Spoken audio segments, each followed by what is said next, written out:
নমস্কার, ব্রেকিং বাংলায় আপনাদের স্বাগত। আমি জয়ন্ত মজুমদার।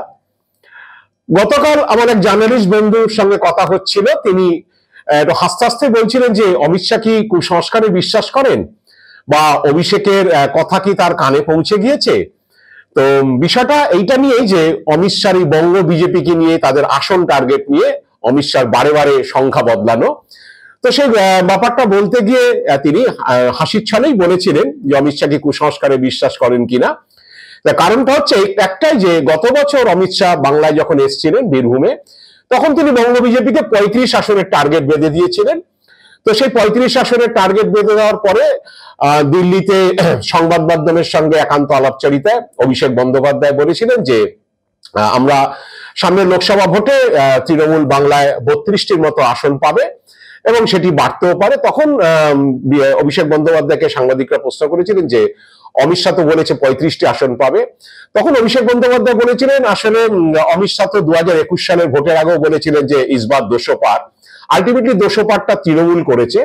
তো অমিত শাহজি যেটাই বলুক না কেন, সেটা আসলে তৃণমূলের ক্ষেত্রেই প্রযোজ্য হয়ে যায়। কারণ হচ্ছে তিনি এবার হয়তো বলেছেন 35 আসন পাবে বিজেপি, ওটা হয়তো দেখবেন তৃণমূলই পাবে। আর অমিত শাহ যা প্রেডিকশন করছেন সেটা তৃণমূলের ক্ষেত্রে প্রযোজ্য হয়ে যাচ্ছে।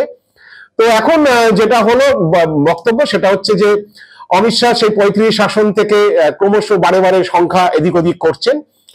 গত মার্চে তিনি এক সংবাদ মাধ্যমে যখন সাক্ষাৎকার দিচ্ছিলেন, তখন তিনি বলেছিলেন যে বাংলাতে 25টিরও বেশি আসন পাবো। তখন অনেকেই প্রশ্ন তুলেছেন যে এক বছর আগে তিনি 35 আসনের টার্গেট বেঁধে দিয়েছিলেন, হঠাৎ আবার তিনি 25 আসনে নেমে আসলেন কেন। তো তারপরে যেটা হতে হতে বুধবার দিন যেটা দেখা গেল যে বালুরঘাটে তিনি যখন নির্বাচনী সভায় গেলেন সুকান্ত মজুমদারের সমর্থনে, সেখানে তিনি 30 আসনের কথা বললেন, যে 30 আসন বাংলা থেকে আমরা চাই বা বিজেপি পাবে, এবং এটাই বিজেপি যে 370 আসন সেই টার্গেট পূরণ করবে বাংলা থেকে 30 আসন গিয়ে। अब 2024 में 18 से बढ़ाकर 30 करनी है और 370 पार करना है। তো আবার সেই 35 থেকে 25 থেকে আবার 30। তো এখন সেই বন্ধুর কথায় বলে, আমার জার্নালিস্ট বন্ধুর কথায়, যে অমিত শাহ কি বিজেপির আসন টার্গেট কমিয়ে দিচ্ছেন, যে তিনি যেটা বলেন সেটাই তৃণমূলের ক্ষেত্রে প্রযোজ্য হয়ে যায় বা তৃণমূলের হয়ে যায় আলটিমেটলি, সে কারণে কি তিনি সংখ্যা কমাচ্ছেন। বা অনেকে হাসাহাসি করে বলছেন অমিত শাহ তো এরপরে জানি না তিনি অভিষেকের কথা তার কানে পৌঁছেছে কিনা, বা তিনি কুসংস্কারে বিশ্বাস করেন কিনা, যে এরপরে যদি বিজেপিকে আসন সংখ্যা আরো কমিয়ে দেওয়া যায় তাহলে হয়তো সেটা তৃণমূলের ক্ষেত্রে প্রযোজ্য হয়ে যেতে পারে, এবং হয়তো আর তিনি কমিয়ে দিলেন। তো জানি না এটা অমিত শাহ বলতে পারবেন কেন তিনি বারে বারে এরকম সংখ্যা কমাচ্ছেন বাড়াচ্ছেন। তো আরো ভোটের দিন পড়ে রয়েছে।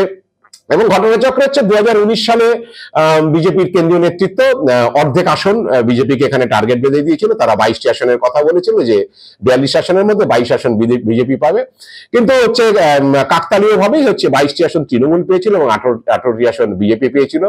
তার আগে বিজেপি 2টি আসন ছিল, তাই অনেকে অবাক হয়েছিল 2টি আসন থেকে তারা 22 আসনে কি করে পৌঁছবে। কিন্তু 2019 সালে এখানে বিজেপি ভালো ফল করেছিল, তারা 18টি আসন পেয়েছিল, এবং সংখ্যাটা কিন্তু আলটিমেটলি তৃণমূলের ক্ষেত্রেই প্রযোজ্য হয়েছিল। সে 22 আসনই তারা পেয়েছিল কাকতালীয় ভাবে হলেও। তো এবারে সেই একই প্রশ্ন উঠছে, যে তাহলে কি 2021 সালের মতো ইসবাত 200 পার, এবার অমিত শাহ যে সংখ্যাগুলো বলছে সেগুলো তৃণমূলই পাবে। তার মুখের কথা তো তৃণমূলের ক্ষেত্রেই লেগে যাচ্ছে। জানি না সেটা, তবে বিজেপির অন্দরে যে চর্চা শুরু হচ্ছে তাতে তারা মনে করছে যে অমিত শাহ বঙ্গ বিজেপিকে নিয়ে এখনো সেই অ্যাসেসমেন্টে পৌঁছতে পারছেন না। কারণ তারা মনে করছেন যে অমিত শাহ একটা অ্যাসেসমেন্ট আছে, তিনি দলে চাণক্য বলে পরিচিত। কারণ হচ্ছে যে জেতা আসনগুলো বাংলায় রয়েছে, সেই আসনগুলোর যা অবস্থা, যা খবর ফিডব্যাক অমিত শাহর কাছে যাচ্ছে, তাতে হয়তো তিনি একটু পাজলড হয়ে যাচ্ছেন। কারণ ইতিমধ্যে আপনারা জানেন যে দার্জিলিং আসনে সেখানে বিস্তর নাম নিয়ে জলগোলা হয়েছিল কে দাঁড়াবে। তারপরে শেষ পর্যন্ত আগের বারের সাংসদ রাজু বিস্তাই টিকিট পেয়েছেন, কিন্তু সেখানে বিজেপির কাশিয়াঙের বিধায়ক বিষ্ণুপ্রসাদ শর্মা তিনি রাজু বিস্তার বিরোধিতা করে তিনি সেখানে নির্দল প্রার্থী হয়ে সেফটি পিন চিহ্ন নিয়ে দাঁড়িয়ে গেছেন। এবার সেই সেফটি পিন রাজু বিস্তাকে ফোটাবেন নিশ্চিতভাবে, কিছু ভোট হলেও রাজু বিস্তার নষ্ট করে দিতে পারেন, এই একটা আশঙ্কা রয়েছে। প্লাস পাহাড়ের রাজনীতির কিছু পরিবর্তন হয়েছে গত কয়েক মাসে। কংগ্রেস সেখানে হামলা পার্টির সঙ্গে জোট বেঁধেছে, বামেরা তাদের সঙ্গে রয়েছে, অরিত থাপাও রয়েছে তৃণমূলের সঙ্গে। তো এই নিয়ে পাহাড়ে বিজেপি যে একটা একচ্ছত্র আধিপত্য নিয়ে পাহাড়ে একটা বিরাট লিড নিয়ে বিজেপি সমতলে নামতো, সেটা কতদূর কার্যকর হবে সে নিয়ে বিজেপির মধ্যে একটা সংশয় রয়ে গেছে। তো এরকম ঘটনা ঘটেছে আলিপুরদুয়ারে, একইভাবে জানেন জন বার্লার টিকিট না পাওয়াতে তিনিও ক্ষুব্ধ। উপরে উপরে তিনি হয়তো দেখাচ্ছেন যে তিনি আছেন মনোজ টিগ্গার সঙ্গে, কিন্তু তিনিও মনে প্রাণে চান কি যে মনোজ টিগ্গা জিতুন, সেটা অনেকেই মনে করছেন না। তো এরকম গন্ডগোল অনেক আসনে রয়ে গেছে। রানাঘাট বনগাঁতে যেখানে মতুয়া সম্প্রদায়ের ভোট বেশি, যেখানে ঢেলে সমর্থন পেয়েছিল 2019 সালে এবং 2021 সালে, সেখানে সিএ বিধি কার্যকর হওয়ার পরে একটা জটিল অবস্থা তৈরি হয়েছে। মতুয়ারা অনেকেই এখন আর ভয়ে কেউ সিএ এর জন্য আবেদন করছেন না, কারণ যেসব ডকুমেন্টস চাওয়া হচ্ছে তারা মনে করছেন যে সেগুলো তাদের পক্ষে দেওয়া সম্ভব না, বা যদি দিয়ে তারা নাগরিকত্ব না পান সেক্ষেত্রে কি স্ট্যাটাস দাঁড়াবে সেই নিয়ে তারা আতঙ্কিত। এবং বারে বারে হচ্ছে বনগাঁর সাংসদ শান্তনু ঠাকুর বিতর্কিত মন্তব্য করছেন। বিতর্কিত মন্তব্য করার ফলে মানুষ আরো বেশি হচ্ছে আশঙ্কিত হচ্ছেন যে আদৌ নাগরিকত্ব তারা পাবেন কিনা।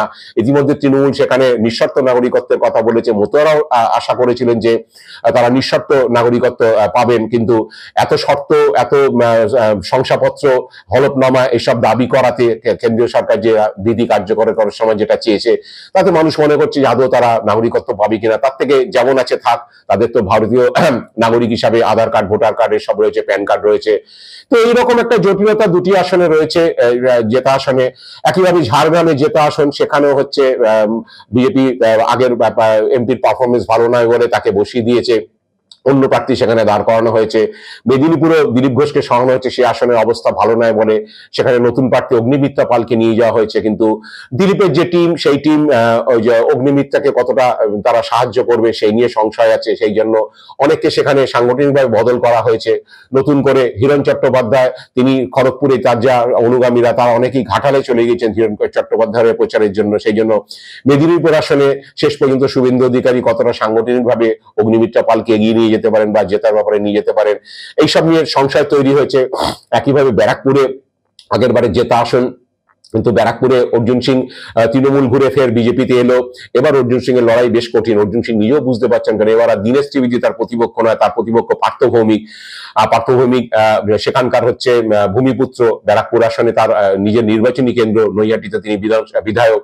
তো সেই অর্জুন সিং হয়তো আগের বার সামান্য মার্জিনে জিতেছিলেন, কিন্তু এবার লড়াই তার বেশ কঠিন। একইভাবে আসানসোলও একই জিনিস ঘটেছে। আসানসোলে দীর্ঘদিন বাদে প্রার্থী ঘোষণা হয়েছে, সেখানে সুরিন্দর সিং আলুওয়ালিয়াকে নিয়ে যাওয়া হয়েছে। কিন্তু গতবার যেরকম স্মুথলি আসানসোলে আসন বাবুল সুপ্রিয় জিতেছিলেন, এবার ততটা স্মুথলি হবে না বলেই বিজেপির ধারণা। কারণ হচ্ছে সেখানে শত্রুঘ্ন সিনহা উপনির্বাচনে যখন জিতে আসেন, তিনি 3 লক্ষ ব্যবধানে জিতেছিলেন, 3 লক্ষেরও বেশি ভোটের ব্যবধানে। এবার সেখানে শত্রুঘ্ন সিনহার সঙ্গে আলুওয়ালিয়াকে লড়তে, এবং তিনি অনেকটা সময় শত্রুঘ্ন সিনহা পেয়ে গিয়েছেন, তার নাম আগে ঘোষণা হয়ে গিয়েছে, প্লাস তিনি এখন স্ট্যান্ডিং এমপি, যেহেতু বাই ইলেকশনে জিতে এসছেন। তো আসানসোলের মতো জেতা আসনও সেই একই ব্যাপার, মনে করছি যে অত সহজ হবে না।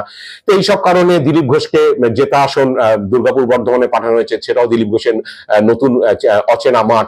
তিনি সেখানে লড়ছেন বটে, কিন্তু আগেরবার সুরিন্দর সিং আলুওয়ালিয়া 2000-2500 ভোটে জিতে এলো। এবার সেখানে বেশ কঠিন, কারণ সেখানে 21 বিধানসভা ভোটে যে রেজাল্ট হয়েছে, সেখানে একটি আসন মাত্র বিজেপি জিতেছিল, দুর্গাপুরের একটি আসন, বাকি 6টি আসন তৃণমূল জিতেছিল। এবং বর্ধমানের দিকে যে 4-5টি আসন রয়েছে, গ্রামীণ আসন রয়েছে, সেই আসনগুলো এখন তৃণমূলের বেশ কঠিন, শক্ত ঘাঁটি বলেই পরিচিত। সেখানে কতটা দিলীপ ঘোষ পেনিট্রেট করতে পারবেন বর্ধমান, ভাতার এইসব আসনগুলোতে, বিধানসভা ক্ষেত্রগুলোতে, সেই নিয়ে প্রশ্নচিহ্ন রয়ে গেছে। তো এইসব কারণে অমিত শাহ হয়তো তিনি বুঝতে পারছেন যে বঙ্গ বিজেপি তিনি যেসব অ্যাসেস করছেন, বারে বারে তার কাছে যেসব খবরাখবর আসছে বা রাজ্য বিজেপি নেতাদের থেকে তিনি যা খবর পাচ্ছেন, তাতে হয়তো বুঝতে পারছেন যে যেরকম ভাবে এক এক দিন যাচ্ছে, এরকম যে পরিস্থিতি তৈরি হচ্ছে, তাতে হয়তো জেতা অনেক আসনই হয়তো ধরে রাখা যাবে না। এটা কঠিন লড়াইয়ের মধ্যে পড়তে হতে পারে, বা কোনো আসন হাতছাড়া হয়ে যেতে পারে, অনেক আসনই, একাধিক আসনই হাতছাড়া হয়ে যেতে পারে। তাই হয়তো তিনি সেই সংখ্যাটা ঠিক নির্ধারণ করে উঠতে পারছেন না, যে টার্গেট গুলো দিচ্ছেন আদৌ সেই টার্গেটে তিনি পৌঁছতে পারেন। জেতা আসনই যদি ধরে রাখা না যায়, তারা হারা আসন কত জিতবেন সেই নিয়েও সংশয় রয়ে যাচ্ছে। কারণ ইতিমধ্যে বঙ্গ বিজেপি যে প্রার্থী তালিকা ঘোষণা করেছে, সেই প্রার্থী তালিকা নিয়েও অনেকের হচ্ছে কি বলে আশঙ্কা রয়েছে যে এই প্রার্থী তালিকা দিয়ে সেরকম নির্বাচনী লড়াই দেওয়া যাবে কিনা। যেমন পূর্ব বর্ধমানে প্রার্থী করা হয়েছে হরিণঘাটার বিধায়ক অসীম রায়কে। এবার অসীম বাবু সেখানে গেলে তাকে নিয়ে সেখানে বিক্ষোভ হয়েছে। এখন শোনা যাচ্ছে সেখানে হচ্ছে একজন নির্দল প্রার্থী হিসেবে বিজেপির কোন এক নেতা তিনি দাঁড়াতে পারেন অসীম সরকারের বিরুদ্ধে। এখন বিষয়টা হচ্ছে যে যা অবস্থা, যা প্রার্থী তালিকা হয়েছে বা বিভিন্ন জায়গায় প্রার্থীদের নিয়ে সেই অঞ্চলে যেসব ক্ষোভ বিক্ষোভ রয়েছে, যেমন পুরুলিয়া, বাঁকুড়া বা হুগলিতে লকেট চট্টোপাধ্যায়কে নিয়ে, তো সেখানে দাঁড়িয়ে জেতা আসন কতটা ধরে রাখা যাবে এবং তারপরে নতুন আসন কতটা জেতা যাবে সেই নিয়ে রাজ্য বিজেপি যথেষ্ট সংশয়। একইভাবে সংশয় অমিত শাহ। সেই কারণে তো তিনি বারে বারে সংখ্যা চেঞ্জ করছেন। মোদীজি এসে আবার বলেছেন যে 42 আসন দিতে হবে বা বিজেপি রাজ্যে যাতে যেতে, সেই আশা তিনি করছেন। তো এরকম নিয়ে সংখ্যার তথ্য নিয়ে নানান রকম আলোচনা, নানান রকম মত এসব বারে বারে যখন পরিবর্তন হয়, তখন এই নিয়ে মানুষের মধ্যে সংশয় হয়, বিজেপি কর্মীদের মধ্যে সংশয় হচ্ছে। তাদের নেতৃত্ব কি বুঝে উঠতে পারছেন না আলটিমেটলি যে কটা আসন আমরা পেতে পারি বা কত আসন টার্গেট সত্যি সত্যি বেঁধে দেওয়া উচিত। अब 2024 में 18 से बढ़ाकर 30 करनी है और 370 पार करना है। কারণ যখনই তারা সংখ্যা পরিবর্তন করছে তখনই বুঝতে পারছেন যে নেতৃত্ব একটা ফাম্বিল করছেন, যখন যে তারা বোধহয় ঠিক সেই জায়গায় পৌঁছতে পারছেন না, সেই কারণে হয়তো বারে বারে সংখ্যা পাল্টাচ্ছেন। এখন অনেক সমীক্ষক সংস্থা অনেক আসন সংখ্যা দিচ্ছে, একবার ওপিনিয়ন পোল হয়েছে, আবার শুরু হয়েছে। পিকে ভোট কৌশলী তিনিও দিয়েছেন, কিন্তু কোনোটাতে বিজেপি কর্মীরা বিশ্বাস করতে পারছেন না। কারণ হচ্ছে তারা মনে করছেন যে গদি মিডিয়া বা বিভিন্ন মেন স্ট্রিম চ্যানেলের কিছু কিছু চ্যানেল হয়তো সংখ্যা দিচ্ছে, কি বলে একটু বাতাস তারা দিচ্ছে, অক্সিজেন দেওয়ার চেষ্টা করছে, কিন্তু আলটিমেটলি সাংগঠনিকভাবে লড়াই করে তৃণমূলের সঙ্গে এ রাজ্যে কটি আসন ছিনিয়ে আনা যাবে সেই নিয়ে তো নেতৃত্ব বা কেন্দ্রীয় নেতৃত্ব এখনো পর্যন্ত সুস্পষ্ট ধারণা নেই। সেই জন্য তো তারা বারে বারে ফাম্বিল করছেন, বারে বারে হচ্ছে সংখ্যা বদল করছেন।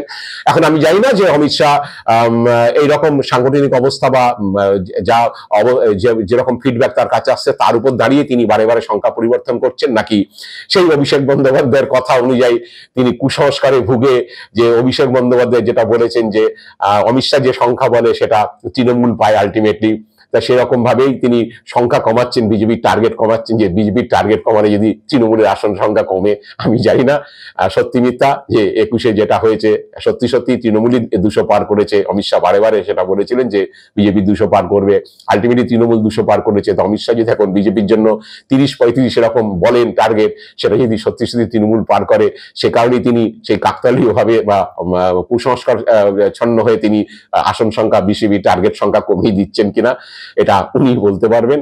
আজ এই পর্যন্তই। আপনারা ভালো থাকবেন, সুস্থ থাকবেন। নমস্কার।